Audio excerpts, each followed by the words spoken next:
សួស្តីបងប្អូនទាំងអស់គ្នាជាទីគោរពនិងជាទីរាប់អានសូមស្វាគមន៍បងប្អូនសាជាថ្មីចូលមកកាន់ Channel របស់ខ្ញុំម្ដងទៀតអញ្ចឹងនៅក្នុងថ្ងៃនេះដែរខ្ញុំមានសាច់រឿងមួយដែលនឹងលើកយកមកចែកជូនពុកម៉ែបងប្អូនទាំងអស់គ្នាទុកគ្រាន់ជាទីសន្តាប់កំសាន្តអញ្ចឹងណាអញ្ចឹងថ្ងៃនឹងដែរខ្ញុំមានសាច់រឿងមួយដែលចង់យកមកចែកជូនបងប្អូនទាំងអស់គ្នានោះគឺតាក់ទងជាមួយនឹងប្អូនស្រីម្នាក់ដែលជាក្មេងឈាមរាវហើយភ្លឹតភ្លើនខ្លាំងមែនទែនដែលធ្វើនាំឲ្យជីវិតប្អូននោះដើរខុសផ្លូវដែលទៅធ្លាក់ដូចជាធ្លាក់នៅក្នុងអន្លង់ដ៏ជ្រៅមួយអញ្ចឹងកុំឲ្យពេលវេលាយើងកាន់តែយូរយើងចូលទៅដល់សាច់រឿងតែម្ដងកណិកាជាក្មេងស្រីម្នាក់ដែលរស់នៅជាមួយនឹងម្ដាយនៅក្នុងបន្ទប់ជួលនៅទីក្រុងភ្នំពេញហើយសម្រាប់កណិកាដែរគឺស្អាតមែនទែនរូបសម្រស់កម្ពស់កម្ពស់តូចច្រឡឹង1ម៉ែត្រអត់ដល់50ទេប៉ុន្តែជាក្មេងស្រីម្នាក់ដែលស្រស់ស្អាតខ្លាំងមែនទែនបងប្អូនអ្វីត្បិតថារស់នៅក្នុងជីវភាពដែលមិនសូវល្អប្រសើរក៏ប៉ុន្តែស្បែកសម្បុររបស់កណិកាគឺស្អាតពីធម្មជាតិតែម្ដងដល់អញ្ចឹងហើយនៅរស់នៅជាមួយនឹងម្ដាយនៅទីក្រុងភ្នំពេញនៅក្នុងវ័យ19ឆ្នាំកណិកាក៏បានធ្វើការរោងចក្រជាមួយនឹងម្ដាយនៅក្នុងបន្ទប់ជួលហ្នឹងតែ2នាក់ម្ដាយអញ្ចឹងទៅស្រុកកំណើតរបស់អ្នកទាំងពីរហ្នឹងគឺមកពីខេត្តតាកែវអញ្ចឹងដោយសារតែជីវភាពខ្វះខាតក៏ដូចជាអត់មានឪពុកផងអ្នកទាំងពីរក៏បានធ្វើការនៅក្នុងរោងចក្រជាមួយគ្នាអញ្ចឹងទៅប៉ុន្តែនៅក្នុងថ្ងៃមួយដោយសារតែក្នុងរោងចក្រហ្នឹង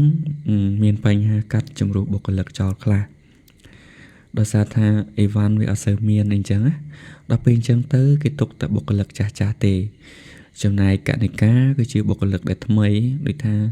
ធ្វើអត់ទាន់បាន1ឆ្នាំអញ្ចឹងណាដល់ពេលអញ្ចឹងហើយក៏វាមានការផ្អាកការងារនឹងសិនគេទុកឲ្យការងារនឹងសម្រាប់តែអ្នកចាស់ទេហើយរឿងនឹងដែរគឺកើតឡើងនៅក្នុងឆ្នាំ2020នៅឯទីក្រុងភ្នំពេញនៅពេលនោះដែរកណិកាក៏តែងតែតាក់ទងមិត្តភ័ក្តិរបស់ខ្លួនណាថាសួរមិត្តភ័ក្តិថានៅណានៅណីដែលមានការងារធ្វើអីចឹងទៅសុំធ្វើមួយផងដោយសារថានៅក្នុងរោងចក្រនោះគេអត់សូវមានការងារធ្វើអញ្ចឹងទៅដល់ពេលអញ្ចឹងគេជំរុះបុគ្គលិកចោលអស់មួយចំនួនធំដល់ពេលពីមួយថ្ងៃទៅមួយថ្ងៃដោយថាកណិកាព្យាយាមតាក់ទងមិត្តភ័ក្តិដែលស្គាល់នៅនឹងអញ្ចឹងណាឬក៏មិត្តភ័ក្តិដែលមកពីស្រុកពីភូមិអីជាមួយគ្នាអញ្ចឹងទៅចិត្តតែស្វែងរកការងារធ្វើព្រោះថាយើងអត់អាចនៅយូរតទៀតបានទេហើយការនឹងដែរអត់ទាន់ផ្ទុះកូវីដទេបងប្អូនអត់ទាន់ផ្ទុះខ្លាំងនៅដើមឆ្នាំ2020ហ្នឹងអញ្ចឹងទៅក៏ចេះតែស្វែងរកការងារពីមួយកន្លែងទៅមួយកន្លែងអញ្ចឹងទៅហើយថ្ងៃមួយក៏បានតាក់ទងទៅក៏បានទៅធ្វើការងារដេស៊ីថ្ងៃនៅម្ដុំកាណាឌីយ៉ាហើយពេលនឹងដែរកណិកាដូចថាព្យាយាមរកប្រាក់ជាមួយនឹងឲ្យផ្គត់ផ្គង់ម្ដាយមែនតែនជាក្មេងល្អម្នាក់ដែរតែនៅពេលដែលក្រោយមកស្រាប់តែដូចថាស្គាល់អំពេញរៀងច្បាស់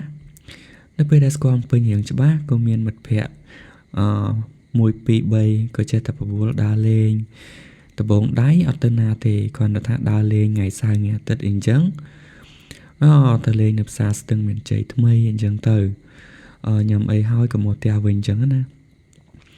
ជាញឹកជាញយអញ្ចឹងទៅដល់តែពេលយូរបន្តិចទៅដូចថាក៏បានដូរនៅកន្លែងការងារថ្មីអាចថាធ្វើបាន1ខែ2ខែណាកន្លែងការងារស៊ីថ្ងៃហ្នឹងក៏រកការងារកន្លែងដែលអីគេស៊ីប្រាក់ខែបានដោយហេតុថាដេស៊ីថ្ងៃហ្នឹងវាអត់ទៀងជួនកាលទៅក៏មានការងារជួនកាលទៅក៏អត់អញ្ចឹងណាដល់ពេលអញ្ចឹងទៅប្រាក់ចំណូលធ្វើតែបិទថាដេស៊ីថ្ងៃវាបានច្រើនមែនក៏ប៉ុន្តែវាការងារវាអត់ជាប់លាប់ដល់ពេលអញ្ចឹងហើយខ្លួនក៏ព្យាយាមស្វែងរកការងារដេនឹងបានឲ្យថាបានវិញអញ្ចឹងណា បន្ទាប់ពីបានចូលធ្វើការងារនៅក្នុងរោងចក្របានស៊ីប្រាក់ខែស៊ីអីហើយមួយរយៈក្រោយមកស្រាប់តាគេចាប់ផ្ដើមមានសង្សារសងអីចឹងទៅហើយក្នុងពេលនឹងដែរដូចថាគេមានសង្សារប៉ុន្តែដូចថារបៀបថាលួចលាក់ម៉ែឪណាមិនម៉ែឪមានតែម៉ែទេដល់ពេលអញ្ចឹងហើយព្យាយាមលាក់ម៉ែមែនតើដោយថាធ្វើការនៅក្នុងរោងចក្រតែមួយតែពេលនឹងដែរគឺថាបែកគ្នាពីរោងចក្រដែលធ្វើជាមួយម្ដាយហើយគឺថារោងចក្រពីរផ្សេងគ្នាទេអញ្ចឹងនៅពេលដែរជួនកាលទៅក៏កុហកម៉ែថាថែមម៉ោងចេញម៉ោង4ប្រាប់ម៉ែថាចេញម៉ោង6ណាយកពេលវេលាហ្នឹងទៅជួបថាដើរលេងជាមួយសង្សារអញ្ចឹងបាន1ម៉ោង2ម៉ោងជាមួយគ្នាអញ្ចឹងទៅអញ្ចឹងហើយដល់ពេលបានសង្សារមួយគេចេះតែបានម៉ូតូចេះដប់ដើរលេងនៅនេះនៅនោះអូនចង់ញ៉ាំអីអូនចង់ដើរលេងនៅណានៅណីអញ្ចឹងទៅបានធ្វើឲ្យជីវិតកណិកាហ្នឹងមានអារម្មណ៍ថាសប្បាយរីករាយមែនតើដោយសារតែខ្លួនហ្នឹងមិនធ្លាប់មានសង្សារពីមុនមកទេនៅពេលដែលបានសង្សារឲ្យថាចេះយល់ចិត្តយល់ថ្លើមអញ្ចឹងទៅវាហាក់បីដូចជីវិតហ្នឹងវាមានរសជាតិមួយអញ្ចឹងដល់ពេលអញ្ចឹងហើយដូចមានអារម្មណ៍ថាកណិកាហ្នឹងគឺជាមនុស្សម្នាក់មួយផ្សេងទៀតណាចាប់ពីពេលមួយថ្ងៃទៅមួយថ្ងៃរយៈពេលកន្លងមកប្រហែលជាប្រហែលខែក្រោយមកកូវីដក៏ចាប់ផ្ដើមផ្ទុះខ្លាំងអញ្ចឹងការបិទគប់ក៏ចាប់ផ្ដើមមានណាពេលនឹងដែរដោយថាអ្នកទាំងពីរអត់អាចជួបមុខគ្នាបានទេដោយសារតែការបិទគប់អីចឹងទៅហើយនៅក្នុងពេលនឹងដែរគឺថាកណិកាមានអារម្មណ៍ថានឹកគេខ្លាំងមែនតើនឹកសង្សារណាហើយសង្សាររបស់កណិកាហ្នឹងមានឈ្មោះថាបុរិនគឺថាមិនសម្បល់ជាសទេសម្បល់ខ្មៅស្អែមនិងរាងស្គមប៉ុន្តែខ្ពស់និយាយចំទៅថារូបរាងគេសង្ហាគ្រាន់បើដែរហើយដល់ពេលតាក់ទងគ្នាបានតែត្រឹមទូរស័ព្ទអញ្ចឹងដោយសារតែការបិទគប់អញ្ចឹងពីមួយថ្ងៃទៅមួយថ្ងៃធ្វើឲ្យដូចថាកណិកានឹងមានអារម្មណ៍ថាធុញថប់មែនតែនអីអញ្ចឹងទៅក្នុងការពិបាកតាក់ទងទៅអីគេទៅសង្សាររបស់ខ្លួនឯងអញ្ចឹងដោយសារថានៅការបិទគប់ហ្នឹងម្ដាយក៏នៅនឹងប្រាក់ខែក៏អត់អីអញ្ចឹងទៅក៏វាធុញណារឿងអត់ប្រាក់ខែផងអត់បានដើរទៅណាផងហើយជាពិសេសនោះគឺអត់បានជួបសង្សារខ្លួនឯងនឹងទៀតដល់ពេលអញ្ចឹងធ្វើឲ្យកណិកាហ្នឹងថាតុកសិចខ្លាំងមែនតើតែម្ដងពីមួយថ្ងៃទៅមួយថ្ងៃព្យាយាមលួចលេងឆាតជាមួយម៉ែជាមួយអីហ្នឹងគឺដូចថាជាមួយសង្សារហ្នឹងលួចលាក់នឹងម៉ែណាក៏ប៉ុន្តែថ្ងៃមួយគឺវាបានបែកធ្លាយដោយសារថាកណិកាទប់ទូរស័ព្ទនៅខាងក្រៅអញ្ចឹងទៅហើយដល់ពេលទៅបុរិនសាប់តែបុរិនខលមកស្របពេលដែលកណិកាកំពុងតែកោសចូលងូតទឹកអញ្ចឹងណាហើយក៏ទទួលទៅលើកទូរស័ព្ទទទួលទៅក៏បាននិយាយគ្នាអញ្ចឹងទៅស្រាប់តែពេលហ្នឹងក៏បានដឹងថាជាសង្សាររបស់កូនខ្លួននៅពេលនឹងដែរកណិកាចេញមកវិញម្ដាយនេះក៏បានសួរនាំថាឥឡូវចេះមានស្នេហាមានអីអញ្ចឹងណាតាក់ទងគ្នាពីកាលអីអញ្ចឹងក៏សួរនាំគាត់មិនបានទៅថាស្ដីបន្ទោសអីទេគាត់តែប្រាប់ដូចថាមានការណែនាំក៏ដូចជាឲ្យចេះប្រយ័ត្នប្រយែងខ្លួនអីអញ្ចឹងទៅពេលនោះដែរកណិកាក៏ចេះតែប្រាប់ថាទើបតែតាក់ទងគ្នាបានប្រហែលខែទេហើយគាត់ជាមនុស្សល្អអីចឹងដែរទេហើយដល់ពេលឥឡូវគាត់ក៏នៅកន្លែងបិទគប់នោះគាត់អត់នៅឆ្ងាយពីនឹងចឹងអីម៉ានអញ្ចឹងណាអញ្ចឹងទៅម្ដាយហ្នឹងក៏មិនជាហាមទប់ចំទាស់ឲ្យដែរក៏ប៉ុន្តែស្រាប់តែដូចថាកូនហ្នឹងដូចថាពេលម្ដាយដឹងអញ្ចឹងណាក៏មានអារម្មណ៍ថាល្អទេតើតែថាម្ដាយដឹងហើយម្ដាយអត់ស្ដីបន្ទោសអញ្ចឹងក៏មានកូនចិត្តមួយថាចង់ដូចថាពេលឈប់បិទគប់អីអញ្ចឹងណាក៏ចង់នាំបុរិនហ្នឹងមកជួបជាមួយនឹងម្ដាយឲ្យបានស្គាល់ក៏ដូចជាឲ្យបុរិនហ្នឹងស្គាល់ម្ដាយរបស់ខ្លួនឯងអញ្ចឹងដែរទៅបន្ទាប់ពីហ្នឹងមកការបិទថាមួយរយៈក្រោយមកការបិទគប់ក៏បានរៀងធូរអ្នកឆ្លងជំងឺ Covid អីចឹងដូចថាអាចឆ្លងចេញចូលទៅនេះទៅនោះបានខ្លះចឹងណាព្រោះថាវាអត់តន់ទូលំទូលាយទេ ដល់ពេលអញ្ចឹងទៅដោយសារតែអ្នកទាំងពីររស់នៅផ្ទះជួលមិនជាឆ្ងាយពីគ្នាប្រហែលទេហើយការបិទខ្ទប់ហ្នឹងដូចរៀងថារៀងធូរអារម្មណ៍ចឹងធូរអារម្មណ៍ដែរផងណារៀងធូរអារម្មណ៍ជាងមុនវាមិនមែននៅជាតំបន់ក្រហមទៀតទេវានៅជាតំបន់លឿងអញ្ចឹងទៅដល់ពេលអញ្ចឹងហើយក៏ហៅកណិកាហ្នឹងក៏ហៅបុរិនហ្នឹងមកលេងនៅបន្ទប់របស់ខ្លួនហ្នឹងក៏ឲ្យជំរាបសួរម៉ែជំរាបសួរអីអញ្ចឹងទៅហើយក៏បានម៉ែហ្នឹងក៏គាត់អ្នកបកកែធ្វើម្ហូបអីចឹងដែរល្បីថាគាត់ធ្វើម្ហូបឆ្ងាញ់អីចឹងទៅក៏បានធ្វើម្ហូបហ្នឹងទទួលសង្សារកណិកាអីចឹងទៅហើយក៏ដូចថាបានស្គាល់មុខស្គាល់មាត់ស្គាល់បន្ទប់ស្គាល់អីចឹងទៅហើយបន្ទាប់ពីនឹងមកបុរិនហ្នឹងបន្ទាប់ពីបានស្គាល់បន្ទប់ស្គាល់អីចឹងមកក៏ចេះតែមានអីថាទិញនេះទិញនោះមកផ្ញើជាញឹកជាញាប់ធ្វើឲ្យម្ដាយរបស់កណិកាហ្នឹងក៏មានអារម្មណ៍ថាក្មេងហ្នឹងល្អតែតើអីចឹងណាប៉ុន្តែបងប្អូនទាំងអស់គ្នាទាំងអស់ហ្នឹងវាគ្រាន់តែជាឈុតឆាកមួយដែលបុរិនសំដែងឲ្យគេមើលឃើញទេធាតុពិតវាមិនមែនដូចអញ្ចឹងណាតាមការពិតបុរិនហ្នឹងគឺមានសង្សារមួយរួចទៅហើយដែលសង្សារមួយហ្នឹងគឺខ្លួនកំពុងតែរស់នៅជាមួយនៅក្នុងបន្ទប់រាល់ថ្ងៃតែម្ដងក៏ប៉ុន្តែដោយសារតែអ្នកទាំងពីរហ្នឹងធ្វើការរោងចក្រផ្សេងគ្នាហើយបុរិនណាក៏មិនដែលនាំកណិកាហ្នឹងបានទៅលេងបន្ទប់ដែរហើយក៏ដូចថាចេះតែនិយាយថាខ្លួនស្នាក់នៅជាមួយនឹងមីងគាត់កាយគាត់អីអញ្ចឹងទៅក៏មិនចង់ឲ្យទៅខ្លាចមីងថាចេះតែចោះថាខ្លាចមានស្នេហានៅអីអញ្ចឹងទៅខ្លាចប្រាប់ម៉ែប្រាប់ពុកអីនៅនោះអញ្ចឹងណាគាត់ចេះតែហាមអញ្ចឹងទៅហើយបុរិនក៏ប្រាប់ថាចាំរយៈទៀតអីអញ្ចឹងទៅចាំបានគាត់នាំទៅលេងបន្ទប់លេងអីអញ្ចឹងប៉ុន្តែដោយថាហេតុថាការរស់នៅជិតគ្នាណាកណិកាហ្នឹងក៏បានជាមានអារម្មណ៍ថាអូពិបាកអីដែរគាត់តែមិនស្គាល់បន្ទប់អញ្ចឹងគាត់ថាឃើញផ្ទះជួលនៅត្រង់ហ្នឹងអញ្ចឹងទៅហើយដូចថាបុរិនក៏អាសាមកលេងបន្ទប់ខ្លួនឯងផងហើយខ្លួនឯងក៏មិនសូវជាអ្នកដើរទៅនឹងអីចឹងទៅប៉ុន្តែបន្ទាប់ពីបានតាក់ទងគ្នាមករយៈក្រោយមកស្រាប់តែថ្ងៃមួយបុរិនក៏បានដូចថាគេចេញម៉ោង 4 អញ្ចឹងទៅថ្ងៃសៅរ៍ហើយក៏បានតាក់ទងមកខាងកណិកានឹងបបួលដើរលេងដល់អីអញ្ចឹងទៅហើយពេលនឹងដែរកណិកាក៏បានសុំម៉ែសុំអីទៅអញ្ចឹងទៅក៏បានប្រាប់ថាទៅលេងទៅផ្សារស្ទឹងជ័យថ្មីទេម៉ោង 7 8អីត្រឡប់មកវិញអញ្ចឹងណាអញ្ចឹងហើយក៏បានចេញថាពីធ្វើការពីអីហ្នឹងក៏បានដើរលេងជាមួយនឹងបុរិនហ្នឹងតែមានអញ្ចឹងណាបងប្អូនមិនទៅម៉ោង 8ណាមិនហួសទៅលេងផ្សារស្ទឹងមានជ័យថ្មីណាគឺណោះទៅលេងមុខវាំងទៅមើលគេនៅឯណាមាត់ទន្លេមាត់អីនោះវិញបន្ទាប់ពីនឹងហើយក៏បានដើរទៅញ៉ាំនេះញ៉ាំនោះសប្បាយជាមួយនឹងគ្នាពីរនាក់ហ្នឹងកាន់ដៃគ្នាដើរថតរូបជាមួយគ្នាគេមានឱកាសបាននៅជិតគ្នាអញ្ចឹងណាក៏បានថើបបានអោបថតរូបស្វីតជាមួយគ្នាអញ្ចឹងទៅ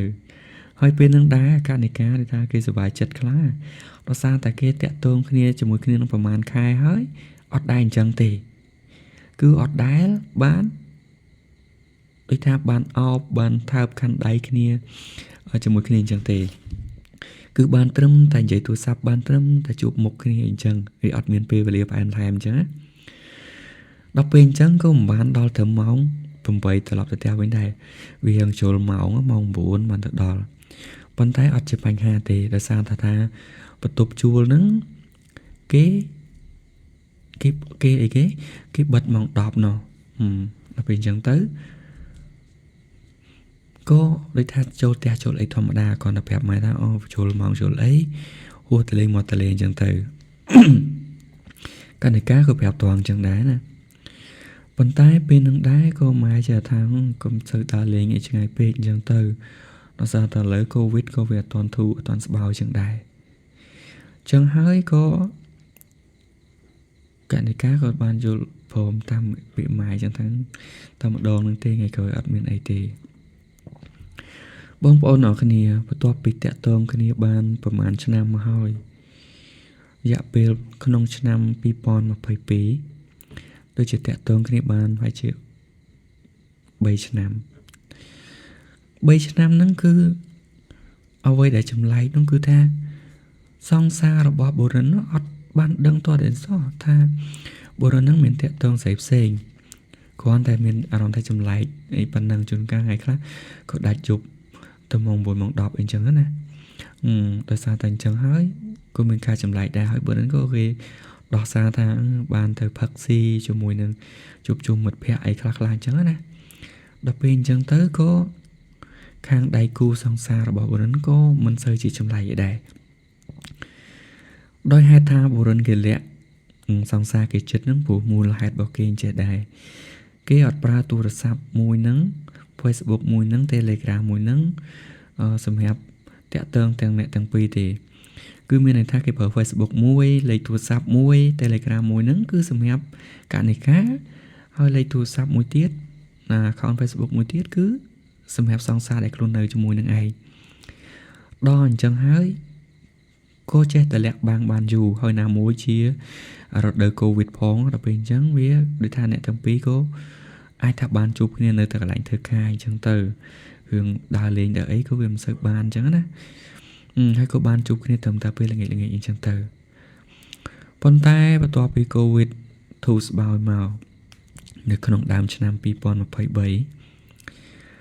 អ្នកទាំងពីរហ្នឹងក៏ចាប់ផ្ដើមដូចថាមានឱកាសដើរលេងជាមួយគ្នាដាច់យប់ដាច់អីអញ្ចឹងទៅពេលខ្លះ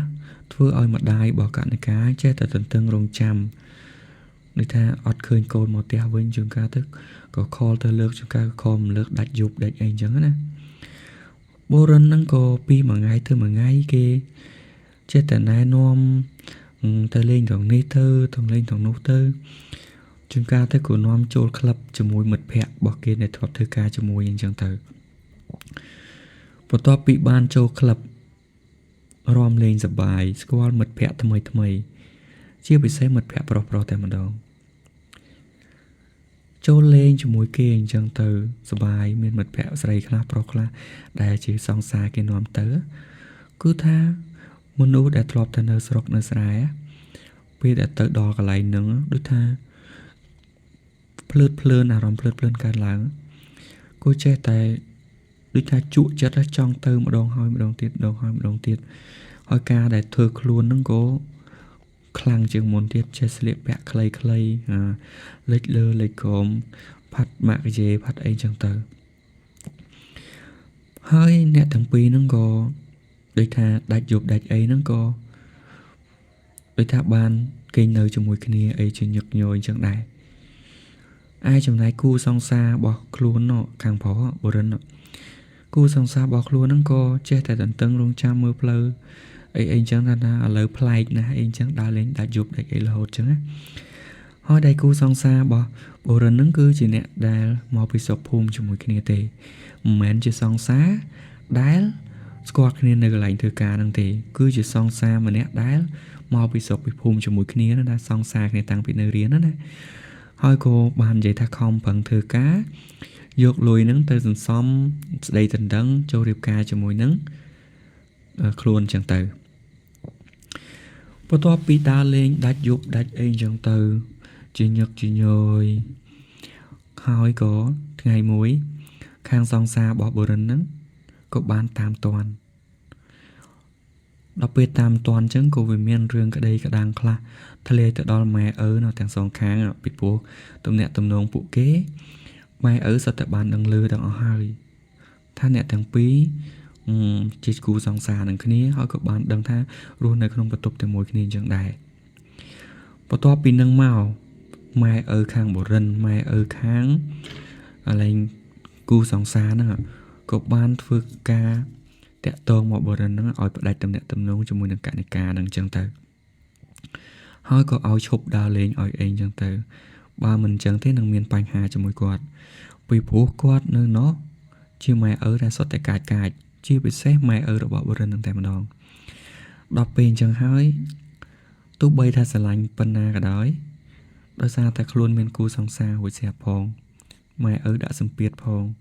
អញ្ចឹងក៏ត្រូវតែដាច់ចិត្តផ្ដាច់ទំនាក់ទំនងជាមួយនឹងកណិកាប៉ុន្តែអត់បានប្រាប់កណិកាថងទេថាខ្លួនមានសង្សារហ្នឹងប៉ុន្តែថ្ងៃមួយដូចថាមិនថ្ងៃមួយទេប៉ុន្តែពេលមួយនោះដូចថាកណិកាក៏បានដឹងថាអូតាមពិតគេក៏បានឃើញបុរិននឹងដប់សង្សាររបស់គេនឹងអញ្ចឹងទៅហើយក៏គិតថាអូដោយសារតែបុរិននឹងមានអ្នកថ្មីអញ្ចឹងថាបានព្យាយាមបង្ងើយកន្តើយដាក់ខ្លួនអញ្ចឹងទៅតែតាមពិតកណិកាអត់ដឹងថានេះគឺជាសង្សារដបងដៃរបស់គេទេហើយខ្លួនទេដែលជាសង្សារ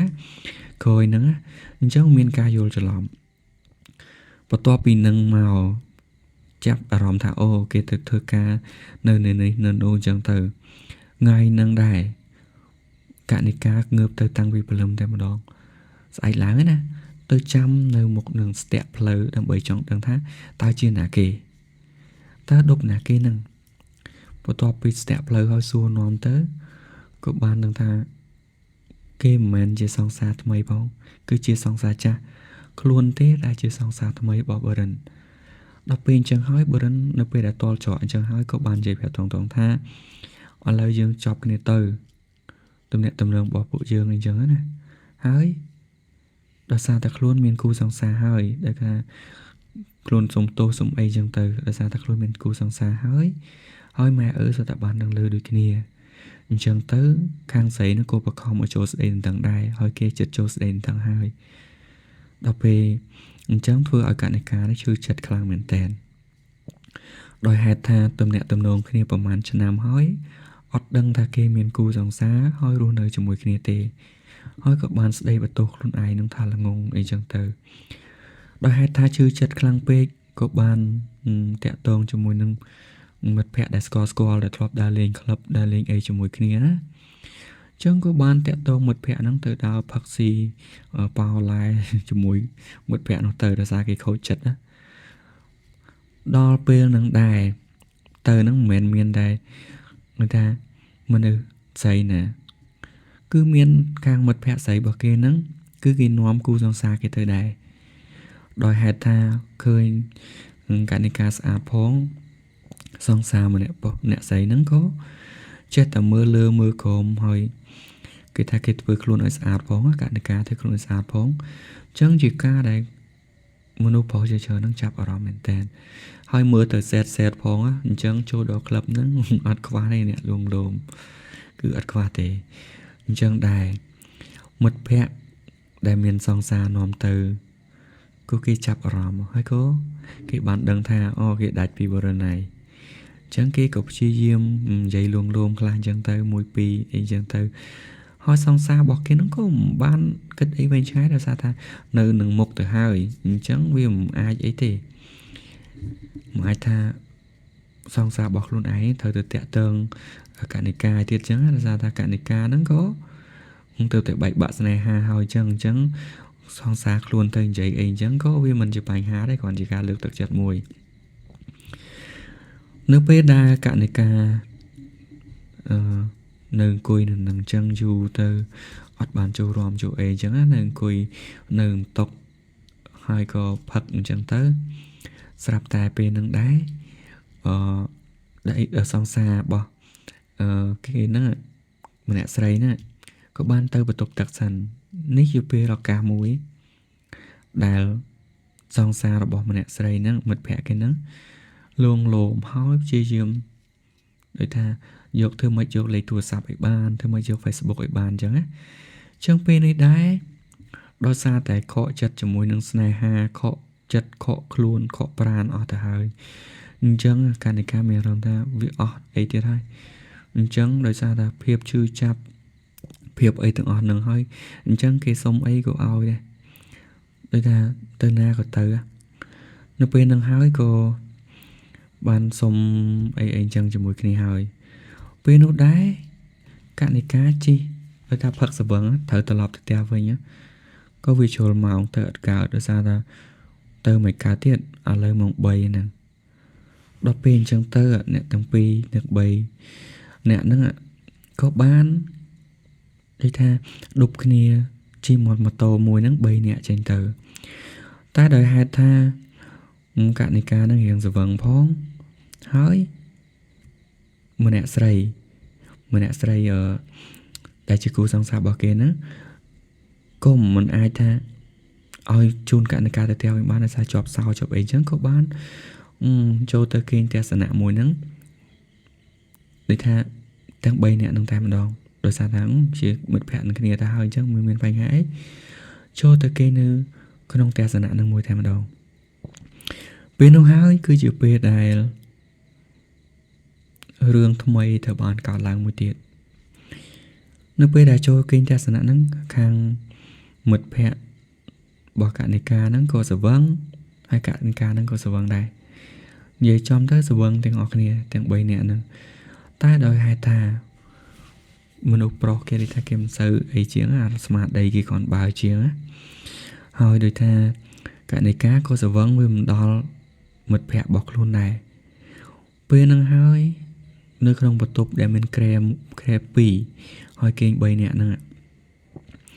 បន្ទាប់ពីទៅដល់មិត្តភក្តិរបស់កណិកាដែលជាមិត្តភក្តិស្រីហ្នឹងគឺសន្លប់ឈឹងតែម្ដងស្វឹងហើយគឺគេងលក់មុនហើយអត់បានគិតខ្វល់ខ្វាយអីជាតិច្រើនទៀតទេពេលនេះហើយគឺជាពេលដែល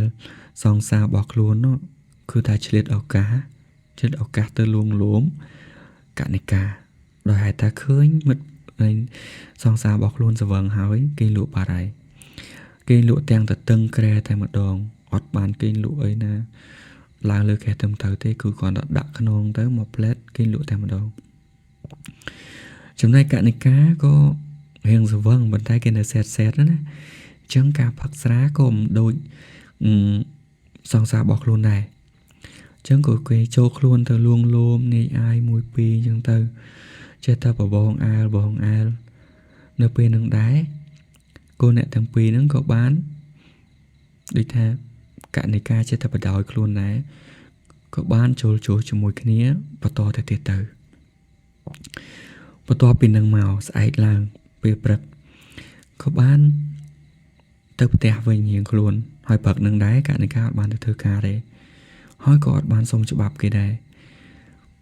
ដល់ពេលអញ្ចឹងទៅក៏ទៅដល់ផ្ទះហ្នឹងម៉ែក៏សួរថារឿងអីហេតុអីទៅណាមកណាបាត់ទៅនឹងជើងអីចឹងទៅ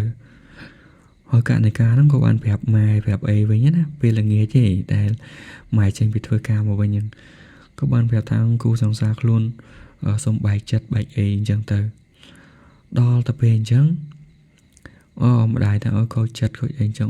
ក៏ខឹងមែនតើថាមនុស្សប្រុសហ្នឹងមិនអញ្ចឹងអីអញ្ចឹងប៉ុន្តែយប់មិញហ្នឹងគឺវាមានរឿងជួលហ្នឹង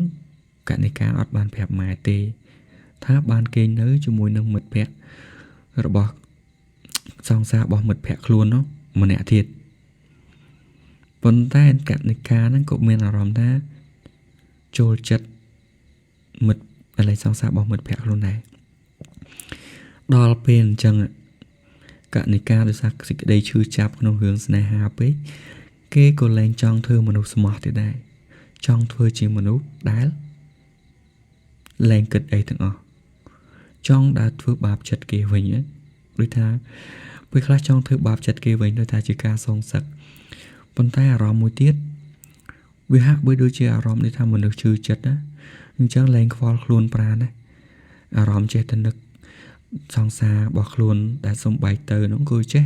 តែតាក់ទងមិត្តភក្តិតាក់ទងអ្នកធ្វើការអ្នកនៅនេះនៅនោះជាមួយនឹងដោយតែស្គាល់សឹងតែថាណាទៅសុំគេនៅជាមួយគ្នាក៏បានណាលែងគិតអីទាំងអស់តែម្ដងបងប្អូន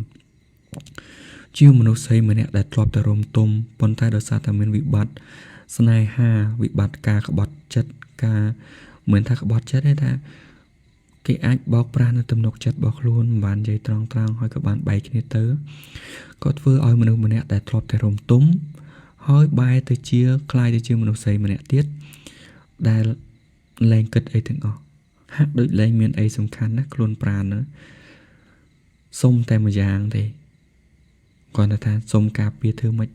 កុំឲ្យឆ្លងរោគឆ្លងអីទៅប៉ុណ្្នឹងឯងប៉ុន្តែសម្រាប់ថា ដើម្បីថាការប្រកាន់ខ្លួនប្រកាន់អីដូចមុនណាគឺលែងមានហើយអញ្ចឹងជីវិតរបស់កណិកាហាក់បីដូចជាមនុស្សដែលមានតែសម្បកតែវិញ្ញាណអត់ដឹងទៅណាអញ្ចឹងហើយក៏ធ្វើការជាធម្មតាអញ្ចឹងទៅល្ងាចឡើងងាយអីក៏ចិត្តតែដើរលេងខ្លះហ្នឹងទៅម៉ែនិយាយលេងសូវស្ដាប់ហើយវាហាក់បីដូចជាមនុស្សម្នាក់ផ្សេងមួយទៀតអញ្ចឹងពេលហ្នឹងដែរសឹងថាអ្នកណាក៏ដោយឲ្យតែមើលទៅថាឲ្យតែតាក់តងកណិកានិយាយទូរស័ព្ទមួយគ្នាមួយពីរអីលេខការអញ្ចឹងទៅគឺអាចទៅគេងនៅមួយគ្នាបានមកគឺអត់មានប្រវាអីទេគឺដូចជាមនុស្សម្នាក់ដែលបាត់បង់អ្វីគ្រប់បែបយ៉ាងដូចថាលែងមានអ្វីសំខាន់សម្រាប់ខ្លួនណាអញ្ចឹងចិត្តតែបដ ாய் ទៅអារម្មណ៍នឹកសង្សារនោះបានអ្នកថ្មីណាមកគេងនៅជាមួយតែចេះសម័យថាសង្សាររបស់ខ្លួនឯងពីមុនអញ្ចឹងទៅអញ្ចឹងនឹងគឺជារឿងហេតុមួយដែលវាជារបួសស្នាមមែនទែនដែលមនុស្សប្រុសបានធ្វើទៅលើគាត់អញ្ចឹងដោយហេតុថារឿងនឹងជាតបានកើតឡើងញឹកញយទៅ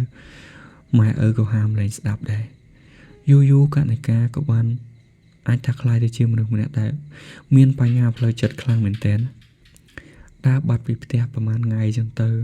ដើរលេងមួយគេមួយអីអញ្ចឹងទៅប៉ុន្តែការដើរលេងហ្នឹងមិនបានធ្វើឲ្យនាងសុបាយទេវាគ្រាន់តែជាមនុស្សម្នាក់ដូចអត់វិញ្ញាណទៅអញ្ចឹងមកតែដោយសារតែឃើញហេតុអញ្ចឹងមិនស្រួលម្ដាយហ្នឹងក៏បានឲ្យកូនហ្នឹងឈប់ធ្វើការហើយទៅនៅស្រុកវិញហើយគាត់ហ្នឹងក៏ឈប់ដូចគ្នាគាត់ថាទៅស្រុកហ្នឹងទៅលួងលោមកូនឲ្យវាព្យាបាលអារម្មណ៍ហ្នឹងបានប្រហែលជាកន្លះឆ្នាំអញ្ចឹងក៏អាការៈរបស់កណិកាហ្នឹងក៏បានល្អប្រសើរឡើងមកវិញណាដោយសារតែមានមិត្តភ័ក្តិបងប្អូនយាយតាអ៊ំពូមីងនៅស្រុកហ្នឹងចិត្តតែលើកទឹកចិត្តអញ្ចឹងទៅបន្ទាប់មកក៏ផ្លូវចិត្តរបស់កណិកាយើងបានគាត់បើវិញហើយក៏លែងបដោយខ្លួនទៅអញ្ចឹងទៀតដែរអញ្ចឹងរឿងរ៉ាវទាំងអស់ហ្នឹងគឺជាការដែលកណិកាបានជួបផ្ទាល់នៅបទពិសោធន៍ជីវិតដ៏អាក្រក់មួយអញ្ចឹងដែលថាបដោយខ្លួនទៅដោយសារតែភាពឈឺចាប់អញ្ចឹងឯងអញ្ចឹងដូចគ្នាដែរសម្រាប់បងប្អូនទាំងអស់គ្នាស្រីសូមកុំបដោយខ្លួនឲ្យទៅដូចបងស្រីកណិកាអញ្ចឹងអីណាអញ្ចឹងទោះបីយើងខុសម្ដងខុសពីរដងប៉ុន្តែយើងក៏កុំគួរថាបដោយខ្លួនបោះបង់ខ្លួនឯងឲ្យទៅដល់ដំណាក់កាលនឹងអីអញ្ចឹងព្យាយាមទប់ចិត្តទប់អារម្មណ៍ព្យាយាមរកអ្នកណាមួយដែលអាចនិយាយពីវិបត្តិដោះស្រាយបញ្ហានឹងបានដើម្បីឲ្យធូរចិត្តធូរអារម្មណ៍ខ្លះណាកុំនៅតែម្នាក់ឯងអញ្ចឹងវាអាចនឹងមានបញ្ហាគិតខ្លីគិតអីទៀតអញ្ចឹងវារឿងដែលមិនល្អទេអញ្ចឹងព្យាយាមគិតថារឿងទាំងអស់ហ្នឹងវាដូចជាសុបិនដ៏អាក្រក់មួយក្នុងដំណើរជីវិតយើងតែប៉ុណ្ណឹងផុតពីហ្នឹងទៅវាអាចនឹងល្អប្រសើរឡើងមកវិញអញ្ចឹងណាអញ្ចឹងរឿងទាំងអស់ហ្នឹងដែរគឺវាបានធ្វើឲ្យជាខ្លាយទៅជាបទពិសោធន៍ជីវិតរបស់កណិកាហ្នឹងអញ្ចឹងជួបនៅរឿងជួចត់បែបហ្នឹងប៉ុន្តែក្នុងពេលឥឡូវនាងបានល្អប្រសើរហើយរឿងទាំងអស់ហ្នឹងដែរគឺបានដឹងដោយសារតែម្ដាយរបស់កណិកាបានជជែកលេងជាមួយនឹងអ្នកដែល